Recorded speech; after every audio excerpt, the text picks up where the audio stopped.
오늘 예레미야 1장 54절부터의 내용은요, 바벨론의 멸망에 대한 이야기가 나오고 있습니다. 그리고 후반부로 가면 신탁의 통치 예언에 대한 상징적인 이야기를 하나 합니다. 유브라데 강 속에 예언의 말씀을 돌에 담아서 던져버려라. 이것은 예언의 확증에 대한 이야기를 하고 있습니다.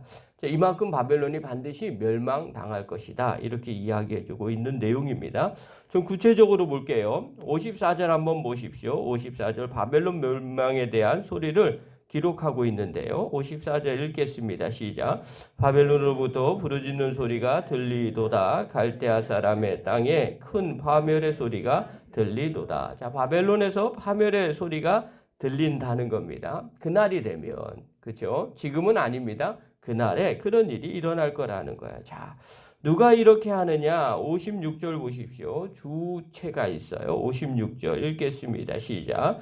그 멸망시키는 자가 바벨론에 이르렀습니다. 그 용사들이 사로잡히고 그들의 활이 꺾이도다.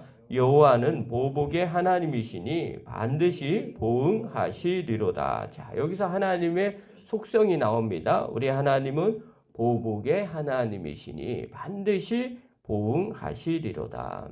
자, 하나님은 어떤 분이냐고 이야기할 때 예레미야에게 말씀하시는 거죠. 보복의 하나님이시다. 이것은 뭐 이렇게 악한 감정으로 뭐 그걸 얘기하는 게 아니라 심은대로 거두시는 하나님이시다. 그게 우리 하나님이시라는 거죠. 자, 그분의 이름은 57절에 뭐라고 얘기하느냐? 57절 읽겠습니다. 시작.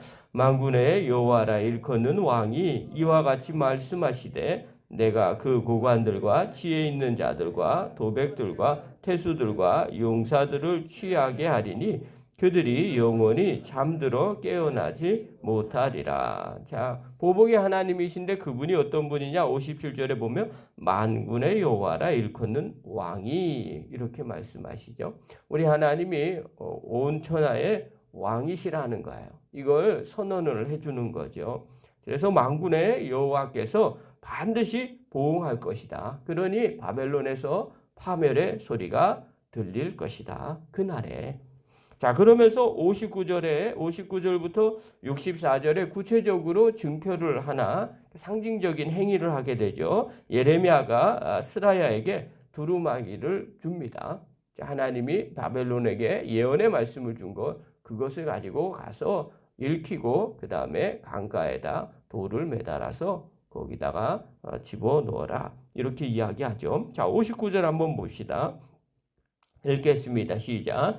유다의 시드기야 왕 제4년에 마세야의 손자 네리야의 아들 스라야가 그 왕과 함께 바벨론으로 갈 때 선지자 예레미야가 그에게 말씀을 명령하니 스라야는 병창감이더라. 자, 언제 이런 일을 하느냐면요. 시드기야 왕 제4년이에요. 시드기야 왕 4년은 BC 593년경을 말하는 겁니다. 자, 근데 왜 이런 일이 벌어졌느냐? 그러니까 지금 시드기야 왕이 이 병창감이었던 스라야와 함께 지금 바벨론을 가는 거예요. 이게 27장에 보면 예레미야 27장에 보면 사건이 하나 벌어집니다. 반바벨론의 음모 사건이 하나 있어요. 그것 때문에 아마 주동자가 이 시드기야였지 않았는가 합니다. 그래서 이 사실이 느부갓네살 왕에게 알려지게 됩니다. 그래서 시드기야가 가서 해명을 좀 해야 됩니다. 그리고 그곳으로 가게 되는 거죠. 갈 때 누가 가느냐면 바룩의 아우예요. 스라야가 이 사람이 어떤 사람이냐면 바룩의 동생이거든요. 근데 바룩은 또 누구냐면 우리가 여태까지 봤잖아요. 예레미야의 제자라고도 얘기하고 예레미야의 동역자라고도 이야기하죠. 그래서 예레미야가 구덩이에 갇혔을 때 하나님의 말씀을 전해줄 때 이 바룩이 대신 기록을 해서 전해주는 그런 일들도 있죠. 그리고 애굽으로 예레미야가 끌려갔을 때도 이 바룩과 함께 애굽으로 끌려갔을 때 바룩과 함께 갔던 인물이 바로 이 바룩이에요. 그러니까 바룩의 동생인 스라야와 함께 가는 거예요. 간 이유는 화친을 청하기 위해서 간 걸로 미루어 짐작할 수 있는 거죠. 그때 하나님의 말씀을 이 스라야 편을 통해서 바벨론으로 보내는 거예요. 자, 이때 스라야에게 예언의 책을 예레미야가 보내주는 거죠. 60절부터 보십시오. 60절, 61절 읽겠습니다. 시작. 예레미야가 바벨론에 닥칠 모든 재난 곧 바벨론에 대하여 기록한 이 모든 말씀을 한 책에 기록하고 스가랴에게 말하기를 너는 바벨론에 이르거든 삼가 이 모든 말씀을 읽고. 자, 내용이 어떤 거냐면 예언의 말씀을 이 예레미야서라고 얘기도 하고요. 이 예레미야서 후반부에 나와 있던 바벨론에 대한 예언의 말씀이라는 책이 또 하나 있을 것이다. 이렇게도 해석을 합니다. 어찌됐든 간에 이 예언의 말씀을 한 두루마기에다 기록해서 갖다 보내주는 거죠. 그리고 이 모든 말씀을 읽으라는 거예요. 자, 누구 앞에서 읽었는지는 잘 이해가 되지 않지만 그냥 유추해서 해석하면 아마 스라야에게 당시 바벨론으로 포로로 잡혀갔던 유대인들 얼마나 낙심하고 있었겠어요. 나라를 잃은 소름 그리고 나라를 빼앗기고 강대국이지 않은 그 소수 뭐라 그러죠? 그 약한 민족이 겪는 이런 고통들 가운데 있죠. 그리고 또 그들 생각에 우리가 믿는 하나님이 그때 당시에는 전쟁은 신과 신과의 싸움이라고 생각했으니까 내가 믿는 하나님이 그렇게 힘이 없단 말인가? 뭐 이런 여러 가지의 자괴감이 들었을 거예요. 그런데 거기에다가 그들에게 이야기를 하는 거죠. 아니다. 바벨론은 이렇게 하나님께서 멸망시킬 것이다. 그러니까 이 유대인들 앞에서 아마 이 사람이 이것을 읽었을 거라는 거예요. 그리고 용기를 주기 위해서 그리고 힘을 주기 위해서 그리고 걱정하지 말아라. 반드시 기간이 되면 하나님께서 그렇게 멸망시키고 다시 우리를 불러주실 것이다. 그러니까 힘 좀 내기를 바란다. 그러면서 뭐라고 이야기하느냐. 그 내용이 어떤 내용이냐. 62절 보십시오. 62절 읽겠습니다. 시작. 말하기를 여호와여 주께서 이곳에 대하여 말씀하시기를 이 땅을 멸하여 사람이나 짐승이 거기에 살지 못하게 하고 영원한 폐허가 되리라 하셨나이다 하라 하니라. 그렇죠? 이렇게 이야기를 하면 비록 포로로 가 있는 이스라엘 백성들 마음이 어떻겠어요?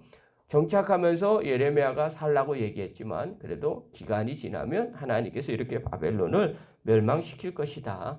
그러니 힘내고 용기를 내라. 자, 그러면서 이 예언의 책을 어떻게 하느냐? 63절부터 64절 보십시오. 읽겠습니다. 시작.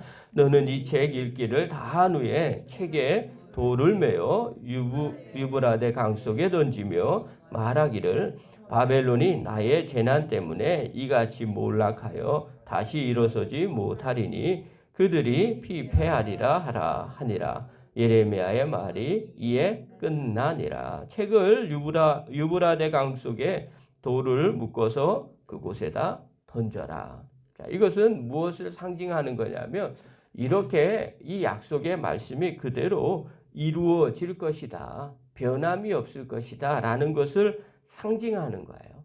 그래서 많은 사람들이 고대 사람들은 이런 행위들, 상징적인 행위들을 통해서 메시지를 받게 되는 거거든요. 그래서 당시에 이 행위를 통해서 이 하나님의 이 두루마리의 예언이 반드시 이렇게 이루어질 것이다. 라는 것들을 마음 가운데 갖게 되는 거죠. 자, 한마디로 말하면 바벨론에 가 있는 이스라엘 백성들에게 용기를 주는 거죠. 바벨론 걱정하지 말아라. 반드시 멸망할 것이다. 내가 누구냐?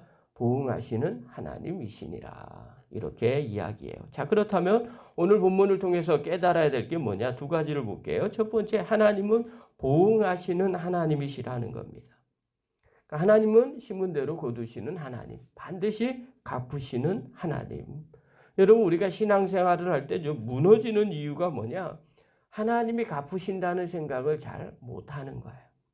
우리가 하는 모든 일들 하나님이 반드시 보시고 기억하시고 갚아주신다. 자, 그렇다면 오늘 내가 어떻게 살아야 될지를 알게 되는 거죠. 오늘 최선을 다해서 주님 앞에 사는 그것이 내일의 열매를 맺게 되는 거죠.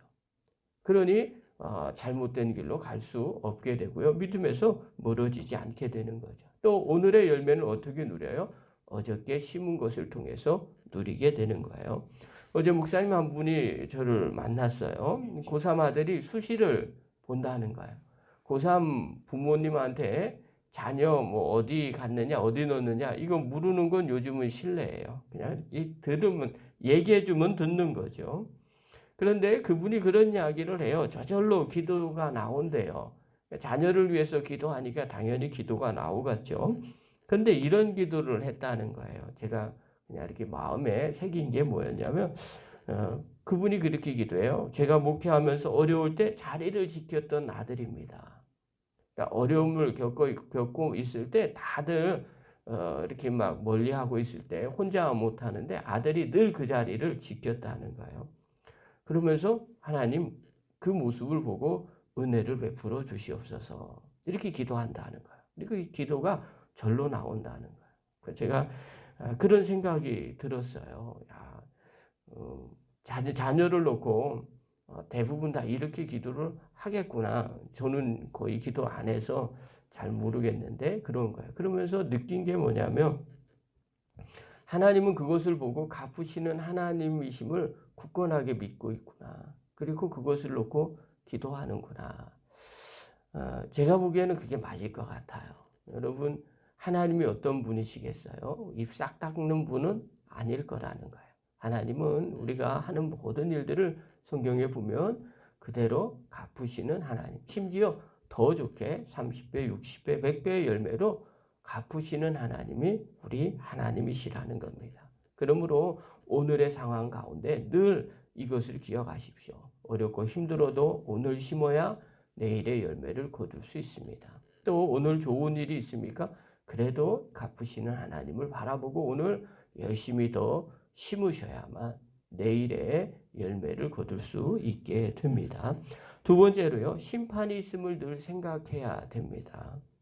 그러니까 열방을 향한 하나님의 심판이 오늘 성경에 보면 반드시 성취된다는 거예요. 바벨론 반드시 멸망하겠다는 겁니다. 그래서 실제로 예레미야는요, 장차 바벨론이 당할 재난의 말씀을 기록하고 읽힌 후에 유브라데 강에 던지라고 예언합니다. 그리고 우리가 아는 것처럼 실제로 그런 일들이 일어나는 거죠. 여러분, 역사를 통해서 우리가 내일을 볼 수 있는 겁니다. 많은 사람들이 역사를 배우는 이유는 과거에 그런 일들이 일어났으니까 오늘, 내일도 그런 일이 똑같이 반복될 수 있다는 것을 보게 되는 거죠. 신앙생활 할 때 하나님이 내일 어떻게 역사하실지 어떻게 알아요? 예, 과거의 역사를 보면 알게 되는 거죠. 하나님은 어제 하나님이 오늘의 하나님이시고요. 오늘의 하나님이 내일의 하나님, 동일하신 하나님이시기 때문에 그렇습니다. 그러니 하나님의 약속이 이루어졌습니까? 그렇다면 오늘도 하나님의 약속은 이루어질 겁니다. 그리고 내일도 하나님의 약속은 이루어지게 됩니다. 그러므로 항상 어디를 바라볼 줄 알아야 되느냐? 내일을, 마지막에 대해서 생각하는 사람이 돼야 됩니다. 주님 앞에 서는 그날에도요, 반드시 심판이 있습니다. 여러분, 그 심판 가운데 건져냄을 받고 또 넉넉하게 이겨나가는 믿음의 거룩한 종들 되기를 간절히 축원합니다. 기도하겠습니다.